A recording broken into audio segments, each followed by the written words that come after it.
먼저 사진 한 장을 보도록 하겠습니다. 펭귄들이죠. 펭귄들이 모여있는 사진입니다. 그러나 저 펭귄들이 그냥 할 일이 없어서 모여있는 것이 결코 아닙니다.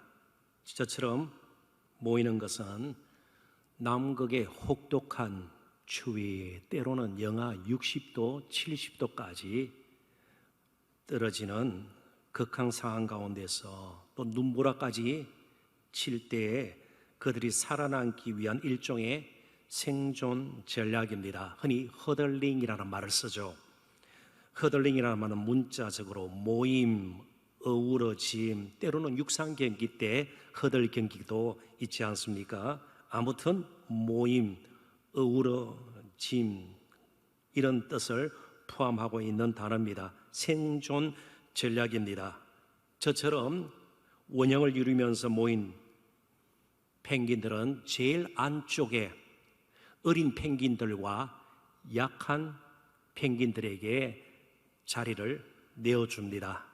그리고 정상적인 펭귄들은 서로 자리를 이동하면서 서로를 보호하고 지탱할 수 있도록 도움을 주게 됩니다. 물론 제일 바깥쪽에 있는 펭귄들은 고통스러울 수밖에 없죠. 희생과 수고가 필요합니다. 그리고 일정 시간이 지나면 자기들끼리 자리를 바꾸게 되는 것이죠. 그런데 이 허들링, 그 펭귄들의 저런 원형을 그리면서 모임에 있어서 가장 중요한 것은 하나됨입니다. 마음이 서로 통해야 합니다. 공감대를 형성해야 합니다. 어리고 약한 펭귄들은 안쪽에 자리 잡도록 하고, 그 다음에 내가 좀 고통을 겪더라도 제일 바깥쪽에 가는 것도 서슴지 않고 가야 합니다. 그래야만 집단 체온 나누기가 가능하기 때문입니다. 마찬가지로 우리 사회도, 그리고 가정도, 또 개인의 삶에서 다른 사람과의 관계, 더 나아가서 교회적으로도 하나됨이 어느 때보다도 필요한 때입니다. 혹독하고 힘든 때를 보내고 있는데 만약 하나됨이 무너지게 되면 공멸, 함께 망함의 위험이 뒤따르게 되는 것입니다. 함께 살아야 합니다. 그러면 우리는 하나 되어야 합니다. 인내와 양보, 그리고 공감과 배려 가운데 하나가 되어야 합니다. 그래서 오늘 나눌 말씀의 주제는 하나됨입니다. 예수님께서는 십자가 지시기 전날 밤 제자들과 유월절 만찬 자리에서 마지막으로 그 자리를 떠나시기 전에 기도하셨습니다. 요한복음 17장 전체의 내용이죠. 먼저 자신을 위해서 기도하셨습니다. 그리고 제자들을 위해서 기도하셨습니다. 이제 오늘 본문부터 마지막 다음 주 저희들이 살펴보게 될 26절까지는 예수님을 믿는 모든 자들을 위한 기도의 내용을 담고 있습니다. 그런데 예수님께서는 교회를 염두에 두시고 기도하신 것이 분명합니다. 왜냐하면 교회의 가장 근본적인 속성 가운데 하나가 바로 하나됨, 흔히 연합으로도 이해할 수 있는 유니티이기 때문에 그렇습니다. 교회는 두 가지 속성을 갖습니다. 하나됨과 거룩함, 유니티와 퓨리티, 정결함. 이것이 교회가 교회인 것을 가장 독특하게, 특별하게 나타내는 그런 속성입니다.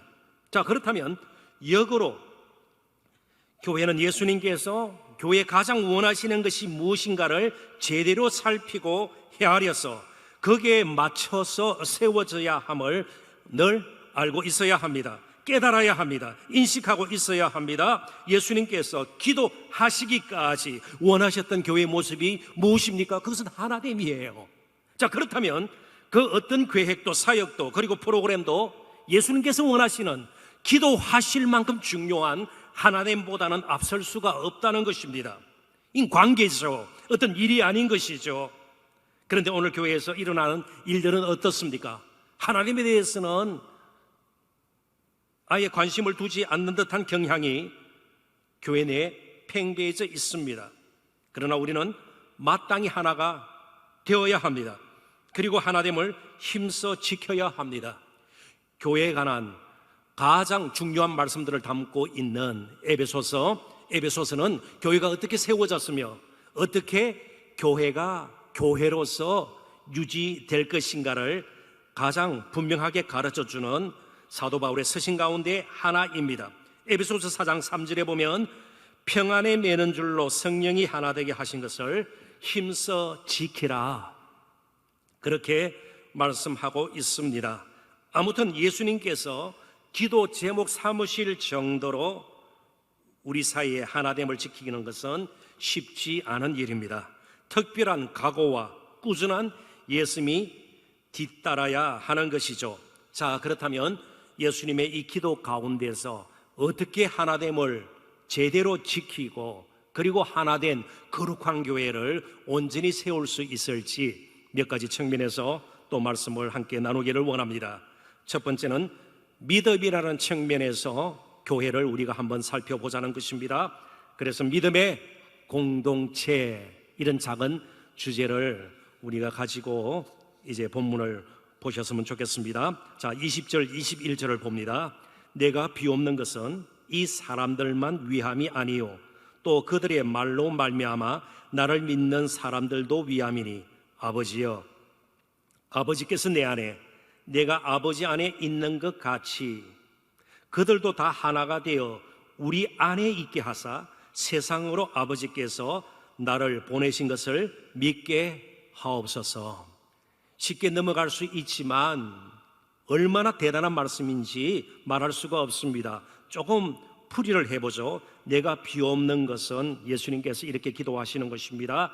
이 사람들, 제자들만 위함이 아니요 또 그들의 말로 말미암아 제자들을 통해서 전하여진 복음을 듣고 나를 믿는 사람들, 우리까지 포함하는, 그리고 교회라고도 볼 수 있습니다. 교회들도 위함이니 아버지여, 아버지께서 내 안에 내가 아버지 안에 있는 것 같이, 이 말을 합하면 하나가 된 것 같이. 도대체 이게 무슨 말씀일까요? 아버지께서 내 안에 내가 아버지 안에 있는 것 같이 예수님과 하나님이 하나가 되었다. 이게 도대체 무슨 말씀일까요? 단순히 예수님의 하나님과 동일한 신적 권능, 영광을 뜻하는 그런 말로 끝나는 것일까요? 그래서 저는 종교개혁자 존 칼빈이 해석한 것을 좀 소개하면서 풀이고자 합니다. 지금 예수님의 기도는 우리들이 하나 되는 것이에요. 그 하나됨이 먼저 하나님과 예수님 자신이 하나 될 때에 가능하다는 것을 가르쳐주고 있는 것이죠. 자, 그래서 칼빈은 바로 아버지께서 내 안에 내가 아버지 안에 있는 것 같이, 이 말씀을 예수님의 온전한 중보자이심, 그리고 더 나아가서 교회의 머리 되심을 아주 극적으로 강조하면서 드러내는 표현이다 해석을 했습니다. 우리들도 그렇게 이해하는 것이 좋을 것 같습니다. 예수님으로 말미암아 단순히 우리끼리 하나가 되는 것이 아니고 위에 하나 된 것에 우리가 접붙임 바 되어서 우리 또한 하늘과 접속이 되어서 온전한 하나가 된다, 그런 뜻입니다. 그러려면 예수님의 중보자적인 사역이 얼마나 중요하며, 그리고 교회를 계속해서 주관하시고 이끌어 가시는 예수님의 머리 되심이 얼마나 중요한가, 그런 뜻입니다. 그들도 다 하나가 되어 우리 안에 있게 하사, 하나됨이 단순히 우리끼리만의 하나가 아님을 분명히 말씀하고 있습니다. 세상으로 아버지께서 나를 보내신 것을 믿게 하옵소서. 자, 그렇다면 교회는 사람들끼리 뜻이 맞아서 혹은 이해관계를 따져서 인위적으로 만들어진 단체나 집단이 결코 아닙니다. 예수님께서 이 땅에 오심으로 인해서 그분의 구속의 사역을 통해서 만들어진 특별한 공동체입니다. 따라서 이 세상에서는 예를 찾아볼 수 없는 새로운 공동체요, 하늘에 속한 공동체입니다. 그래서 교회는 국가나 인종이나 성별이나 나이나 직이나 직업과 관계없이 오직 예수 그리스도를 믿음으로 말미암아 이루어진 특별히 하나된 공동체입니다.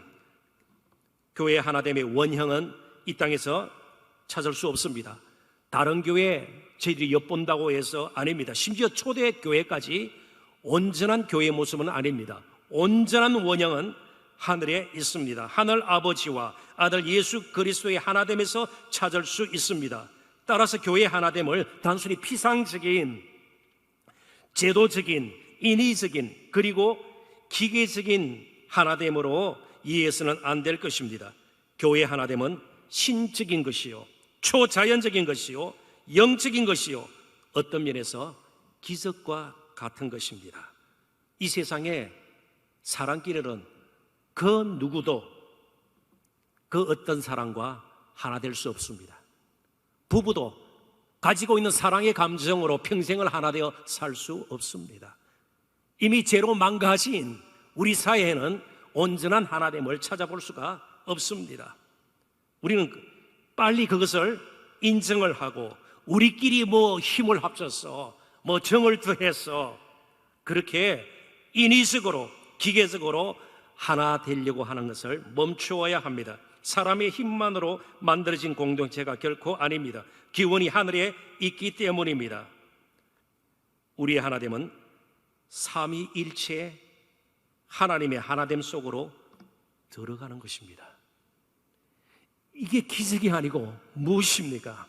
피조물된, 더욱이 죄악된 존재인 저와 여러분을 예수님께서 길이 되어 주셔서, 다리가 되어 주셔서, 영원한 중보자가 되어 주셔서 우리를 하늘의 하나됨으로 초청을 하시고 그 일원으로 삼아 주신 것입니다.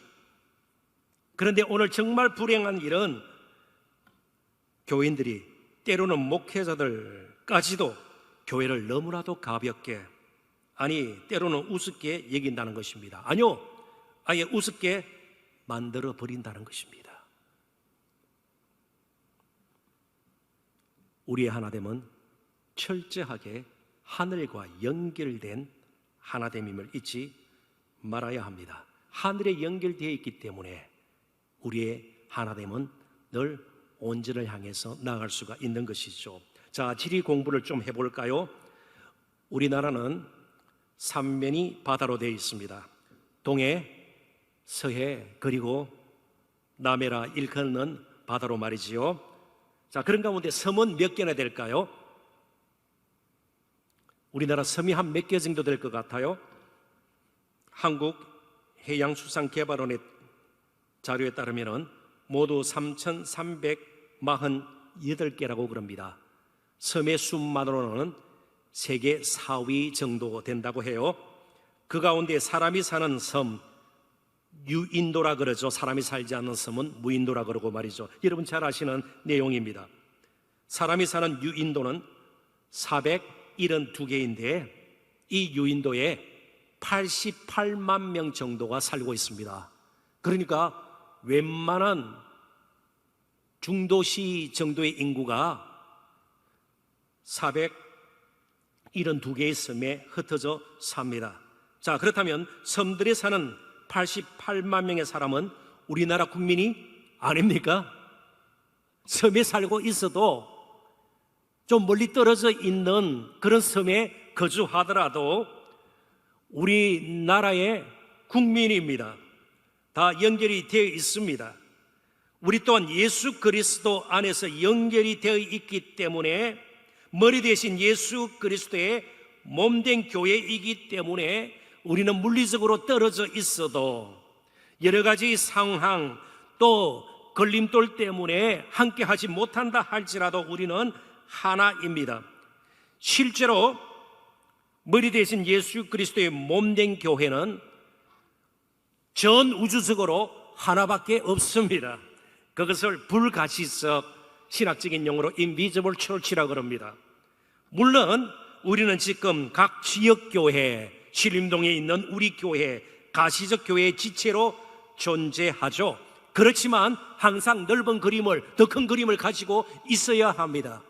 오직 예수 그리스도의 머리 되심을 따라 우리는 한 몸을 이루고 있는 전 세계에 흩어져 있지만 먼저 존재했던 성도들까지도 다 교회 지체들이에요. 다 성도들이에요. 그렇다면 지나친 개교의 주의를 우리는 경계해야 합니다. 우리 교회, 우리 교회, 우리 교회, 우리 성도, 여기서 벗어나야 되는 겁니다. 주님의 머리 되심을, 예수님의 머리 되심을 인정하고 우리는 하늘까지 연결된 그런 교회로서 존재한다는 것을 꼭 기억을 해야 합니다. 이 믿음이 없으면 교회는 하나 될 수가 없는 거예요. 자꾸만 다른 식으로 예를 쓰면서 하나 되려고 예를 쓰지만, 노력을 하지만 항상 헛된 수고로 끝나기가 일수입니다. 그리스도 안에서 우리는 하나가 되었고 믿음으로 우리는 하나된 공동체를 이루게 되었습니다. 에베소서 2장 16절 제가 읽어보겠습니다. 또 십자가로 이 둘을, 유대인과 이방인, 도저히 인위적으로는 하나 될 수 없는 사람들입니다. 이 둘을 한 몸으로 묶어주시고요, 더 나아가서 하나님과 화목하게 하려 하심이라.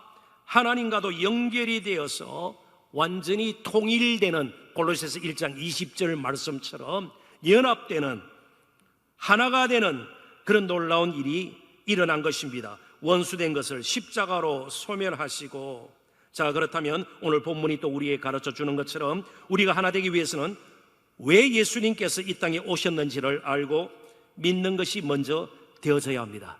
반복합니다. 하나됨은 우리 스스로의 힘으로 되는 것이 결코 아닙니다.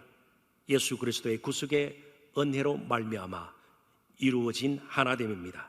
예수님의 복음의 은혜와 능력을 함께 의지하고 붙들 때 우리의 하나됨은 가능한 것이죠. 우리는 하나님과도 화목하게 되었습니다. 지금 세상이 겪고 있는, 한 번도 이전에는 경험하지 못했던 그런 일이라 할지라도 이 모든 것은 인간 스스로 하나님을 떠났기 때문임을 우리는 분명하게 알아야 합니다. 따라서 진정한 회복은 예수님 안에서 하나님께로 돌아가는 것입니다. 진정한 하나됨은 예수님 안에서 하나님과 연결되고 화목되는 것입니다. 자, 그렇다면 이제 아주 간단하지만 우리가 명심하고 우리 삶에 적용해야 될 사실이 한 가지 있습니다. 무엇도 사실은 두려운 것이 없어요. 시간이 지나면 저절로 해결되는 것도 있고요, 많은 염려 근심도 그렇습니다. 제일 우리가 두려워해야 될 것은 하나님과 멀어지는 것입니다. 예배가 죽는 것이에요. 기도가 멈춰지는 겁니다. 말씀이 들리지 않는 것입니다. 하나님과 멀어지는 것보다 더 무서운 일은 없음을 꼭 기억하셨으면 좋겠습니다. 더 나아가서 이제 교회는 영광의 공동체입니다. 교회가 영광스러우면 영광스러울수록 자연스럽게 하나가 되는 것입니다. 교회는 하나님과 함께 하기에 영광스러운 공동체입니다. 22절을 다시 봅니다. 내게 주신 영광을 내가 그들에게 주어 사오니 이는 우리가 하나가 된 것 같이 그들도 하나가 되게 하려 함이니라. 암시하는 것이 무엇입니까? 예수님과 하나님 사이에 하나됨은 그게 영광으로 가능했고, 그리고 그 영광을 하나님께서 예수님께 주시고 예수님은 그 영광을 이제 모든 믿는 자에게 주어서 그들이 하나 되기를 원하셨다. 이것이 본문의 내용이죠. 예수님은 믿는 자들이 하나가 되도록 영광을 그들에게 주었다고 말씀하십니다. 그렇다면 교회는 믿음으로 하나가 될 뿐만 아니라 예수님께서 주신 영광으로 하나가 될 수가 있는 것입니다. 그러니까 우리는 꾸준히 이 영광스러움이 무엇인가를 알고 그 영광스러움을 유지를 해야만 하나가 될 수 있다는 것입니다. 다른 수단, 방법 아무리 다 동원해도 가능하지 않다는 것입니다. 왜 때로는 교회의 수준이, 격이, 차원이 때로는 저차원적이고 때로는 저급하게 보이고 우스꽝스럽게 보이고요, 비웃음과 조롱거리가 됩니까? 영광스러움을 자꾸만 잃어버리기 때문에 그렇습니다. 영광스러움을 포기해버리기 때문에 그렇습니다. 물론 본문에는 영광의 의미가 무엇인지 설명하지 않습니다. 그렇지만 우리가 충분히 유추할 수 있는 그런 내용들을 우리가 더듬어 볼 수가 있습니다. 십자가 지시기 전날 밤에 예수님께서 영광을 말씀하신 것을 보아서 그것은 하나님의 구속 사역이 이루어지는 것, 복음의 영광이란 그런 표현들이 바울 서신서에는 나오지 않습니까? 하나님의 구속 사역이 이루어지는 것입니다. 이걸 영광으로 이야기한 것입니다. 복음으로 이해해도 크게 빗나가지는 않을 것입니다. 바로 하나님의 구속 사역이 예수 그리스도로 해서 이루어지는 것으로 시작을 해서 궁극적으로는 온전히 예수님을 믿는 자들이 하나님의 형상을 입고 그리고 하나가 되는 것, 온전히 하나가 되는 것, 이것까지 그냥 뭉뚱거려서 예수님은 영광으로 표현한 것입니다. 자, 이것을 좀 우리가 받아들일 수 있을 만한 근거가 되는 한 구절이 있습니다. 로마서 23절, 요절처럼 외우시는 분들도 계실 텐데요, 외우실 수 있다면 혹은 화면을 보시고 크게 같이 한번 읽어볼까요? 모든 사람이 죄를 범하였음에 하나님의 영광에 이르지 못하더니, 모든 사람이 죄를 범하였음에 하나님의 영광에 이르지 못했다고 말씀하고 있습니다. 예수님께서 구속사역을 온전히 이루심으로 이제 우리의 죄의 문제가 해결이 되고 우리는 하나님의 영광에 이르게 되었습니다. 자, 하나님의 영광에 이르게 되었다, 이 말은 이미 우리들이 나눈 것처럼 하나님과 교제가 가능하게 되었다, 화목하게 되었다, 그런 뜻입니다. 인간이 하나님의 형상대로 지음을 받았다는 것은 여러 가지 의미가 있습니다만은 가장 빼놓을 수 없는 의미는 하나님께서 교제하시기 위해서 인간을 하나님의 형상대로 지으셨다는 것이죠. 그런데 죄로 말미암아 인간이 지녔던 하나님의 형상은 망가지고 말았습니다. 하나님과의 교제도 불가능하게 되었습니다. 그러니까 조금치도 하나님적인 것은 인간에게서 찾아볼 수 없게 되었습니다. 예수님의 구속 사역을 통해서 우리는 하나님의 영광에 이르게 되었고 하나님과 화목하게 되었고 그리고 하나님의 형상이 회복됨으로 말미암아 이제는 우리는 하나님을 닮아가는 존재가 되었습니다. 그래서 베드로 사도는 그것을 신의 성품에 참여하는 것으로 표현하고 있습니다. 자, 이전에는요, 돈을 많이 가져서 부자가 되면 성공이라 생각했어요. 높은 자리에 올라서 힘을 가지게 되면 이것이 우리 인생의 가장 최상의 그 무엇에 이런 것처럼 성취감을 가질 수 있게 되었습니다. 그게 아니죠. 정말 이제 우리는요, 하나님의 영광을 구하는 사람이 됐다면 점점 하나님을 닮아가는 것에 주목하게 되고요, 자신을 돌아보면서 내가 과연 하나님의 그 아름다운 빛나는 그 성품에 참여하고 있는가, 몇 가지만 한번 들어볼까요? 사랑과 겸손, 온유, 헌신, 순복, 진실됨, 신실함, 양보, 인내, 관용, 이런 것들이 다 성경에서 보여주시는 하나님의 성품들이죠. 율법에도 나타났고 예수님을 통해서 가장 극적으로 표현되었고요, 십자가를 통해서 우리가 이제는 보게 되었습니다. 자, 그렇다면 세상 풍조를 따라 때로는 사소한 일에 자신의 인생을 매는 것이 얼마나 부끄러운 일이 되겠냐 말이죠. 잠시 피었다 지는 들꽃 같은, 들풀 같은 그런 것에 내 인생을 맨다는 것이 얼마나 자신에게는 부끄러움이, 수치스러운 일이 되냐 말이죠. 이 부분을 수치스럽게 생각하지 않고 하나님의 성품에 참여하는 것에 무관심하니까 우리가 수치스러운 공동체가 되는 것이에요.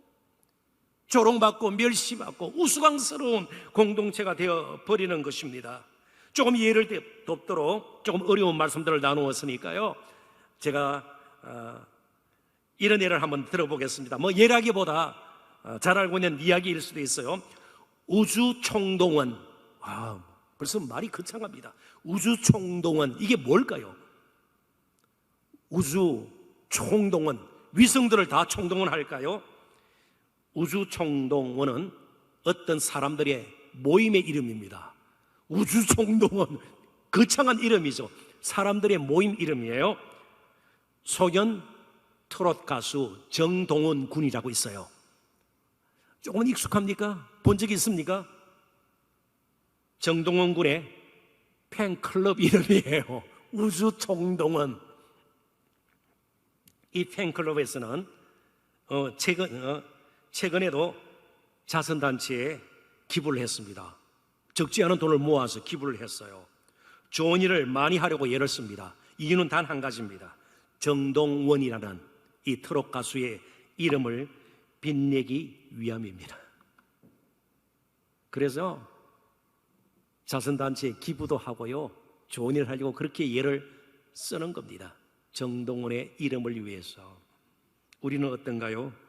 예수 그리스도의 이름으로 모인 교회에서 서로 어떤 모습을 보게 되나요? 숨이 막힐 정도로, 떨릴 정도로 서로에게서 하나님의 영광스러움을 볼 수 있나요? 10년 전과 오늘 정말 하나님의 성품을 담아서 변해가는 모습들을 우리가 서로 볼 수 있나요? 교회 밖의 사람들은 교회를 어떻게 생각할까요? 영광스러운 저런 모임이 있나? 영광스러움이 뭘까요? 요한복음 1장 14절, 여러분 잘 아시는 말씀입니다. 말씀이 육신이 되어 우리 가운데 거하심에 우리가 그의 영광을 보니 아버지의 독생자의 영광이요 은혜와 진리가 충만하더라. 예수님은 하나님께서 주신 영광으로 충만했습니다. 그걸 독생자의 영광이라 이렇게 표현하고 있지 않습니까? 자, 그렇다면 그 영광은 예수님께서 입은 옷이나 그분이 지녔던 사회적인 지위 혹은 신분, 그러자면 그분이 마련해서 거주했던 엄청난 대규모의 커다란 저택이었을까요? 혹은 그분이 몰래, 물론 그럴 리가 없죠, 쌓아놓았던 어떤 재산일까요? 그것이 그분을 영광스럽게 보이게 만들었을까요? 아닙니다. 은혜와 진리로 충만하신 예수님 자신에게서 나온 겁니다. 그를 둘러싸고 있는 세속적인 세상적인 그런 조건들, 배경들이 아닙니다. 예수님은 그 영광, 은혜와 진리의 충만함을 우리에게 주셨습니다. 그렇다면 교회의 영광을 큰 예배당 건물에서 찾을 수 있겠습니까? 유력한 인사들이 정말 구름대처럼 몰려들어서 모인 것 자체에서 찾겠습니까? 결코 아닙니다. 늘 은혜로 풍성하고 또 진리, 복음으로 가득한, 그리고 그 복음의 말씀이 온전히 선포되는 바로 그곳에서 우리는 영광을 찾을 수가 있을 것입니다. 은혜가 정말 우리에게 넘쳐나도록 은혜를 갈망하는 부르짖음이 우리 가운데 있을 때에, 기도가 살아있을 때에, 그리고 복음의 진리가 제대로 선포되어지고 나누어질 때에, 그래서 조금씩 우리가 예수님의 모습, 하나님의 모습을 닮아갈 때에 그 공동체는, 그 교회는 영광스러움으로 가득 차게 될 것입니다. 특별히 예수님께서 보여주신 그 영광은 바로 십자가를 지는 영광이었습니다. 모두가 자기에게 주어진 십자가를 질 때에 교회는 가장 영광스러운 공동체가 될 것입니다. 영광과 안락은 함께 갈 수가 없습니다. 지나치게 안락을 추구하는 것은 스스로 영광스러움을 포기하는 것과 마찬가지입니다. 헛된 영광에도 속지 말아야 합니다. 헛된 영광, 사람들로부터 인정받음, 높임받음, 여기서 쉽게 넘어가서는 안 됩니다. 우리가 예수님을 따르는 것, 그것은 우리에게 주어진 우리 각자의 십자가의 길을 가는 것과 마찬가지죠. 그 예수님을 따르는 것은 세상적인 성공이 보장되어 있기 때문이 아닙니다.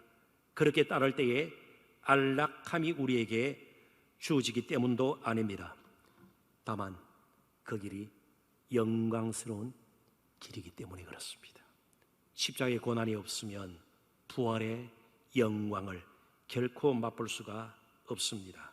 그래서 우리는 예수님을 따르는 이 십자가의 길, 영광의 길을 가기에 담대할 수 있습니다. 사랑하는 성도 여러분, 담대하셔도 괜찮습니다.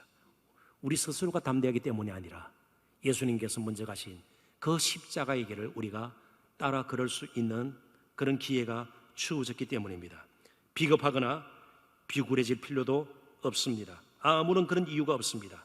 비록 거절과 배척 그리고 환난이 뒤따른다 하더라도 우리는 가야 할 길, 이 영광의 길을 계속 가야 합니다. 그러나 그 길은 독선이나 아집으로 걷는 길이 아님도 분명히 해야 합니다. 절대로 독선이나 아집이 아닙니다. 그래서 마지막 자연스럽게 우리는 세 번째 주제에 결론적으로 이어서 나눌 수밖에 없게 되겠습니다. 사랑으로 걷는 길입니다. 그래서 교회는 본질적으로 사랑의 공동체입니다. 23절을 봅니다. 내가 그들 안에 있고 아버지께서 내 안에 계시어 그들로 온전함을 이루어 하나가 되게 하려 함은 아버지께서 나를 보내신 것과 또 나를 사랑하신가 같이 그들도 사랑하신 것을 세상으로 알게 하려 함이로소이다. 순서가 있죠.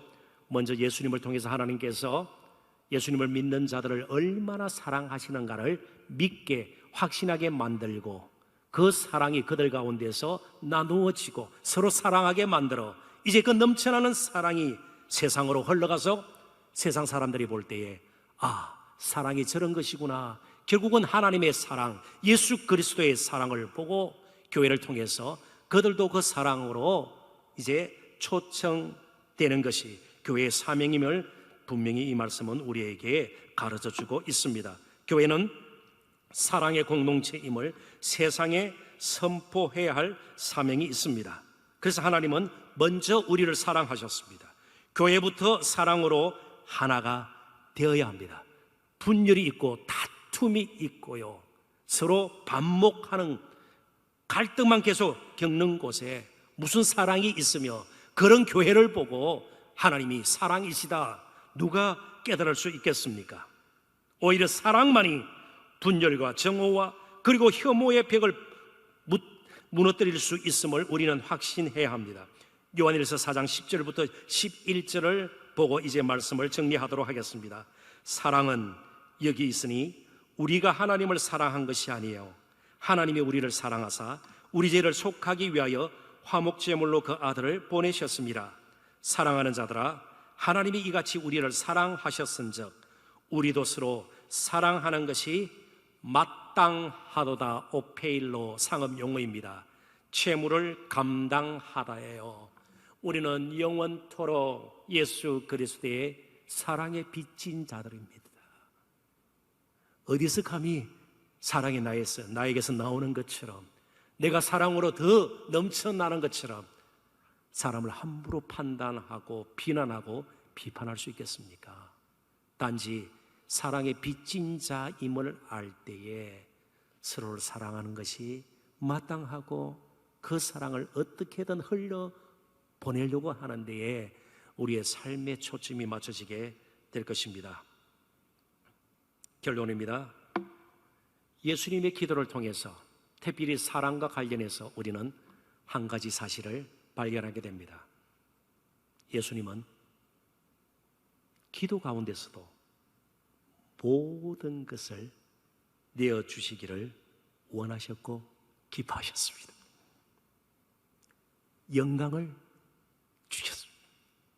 하늘을 주셨습니다. 자신의 생명을 내어주셨고 떠나시면서 자신의 이름까지 주셨습니다. 사랑은 아끼지 않습니다. 오히려 모든 것을 내어줍니다. 손해를 봐도 기쁩니다. 더 많은 것으로 채워주셔서 더 많이 나눌 것이 기대되기 때문입니다. 교회는 이런 사랑의 공동체가 되어야 합니다. 우리 동산교회는 어떤 교회일까요? 좀 고민하면서 우리 또한 오늘 예수님께서 기도 제목 삼으셨던 것, 기도 제목 삼으면 어떨까 싶습니다. 기도하겠습니다.